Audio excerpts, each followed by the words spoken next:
మనం చేసే wrong prayers ఏంటంటే, దేవా ఇదిగో మరి ఆ అమ్మాయిని అనుకుంటున్నాను, నీ చిత్తమా కాదా నాకు చెప్పాను. నువ్వు ఎన్ని రోజులు ఉపవాసం ఉంటే చెప్పడు, అస్సలు చెప్పడే. ఈమెను చేసుకోవడం, ఇతన్ని చేసుకోవడం నీ చిత్తమా కాదని కన్ఫర్మ్ చేసి అడగకూడదు. ఎలా అడగాలంటే, ఇతడు నీ చిత్తమా కాదా ఇతన్ని చేసుకోవడం అంటే ఎలా అంటే, బైబిల్లో వివాహానికి బోర్డర్స్ ఇచ్చాడు, బౌండరీస్ ఇచ్చాడు.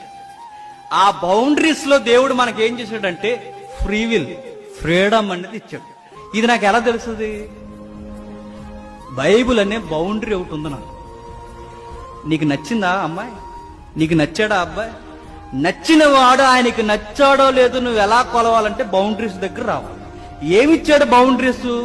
ఫస్ట్ విశ్వాసై ఉండాలి, నెక్స్ట్ వాడు ప్రార్థనా పరుడై ఉండాలి, నెక్స్ట్ వివాహము ఘనముగా ఎంచిన వాడై ఉండాలి. వివాహము ఘనముగా ఎంచిన వాడంటే వివాహానికి ముందు పానుపు కక్కుర్త్యాస లేని వారే ఉండాలి. ఇవి బౌండరీస్. అంటే విశ్వాస అయిన వాడు దేవుని చిత్తాన్ని ఎలా చేయాలో చూస్తాడు. దేవుడు ఏర్పాటు చేసిన వివాహ వ్యవస్థను ఘనముగా ఇచ్చితే కక్కుర్త్యాస లేరు. ఇవి ఎవడైతే చేయలేదో ఆ బిడ్డ దేవుని చిత్తంలో ఉన్నవాడు. నువ్వేమాత్రం ఆలోచించుకోకుండా చేసుకోవచ్చు.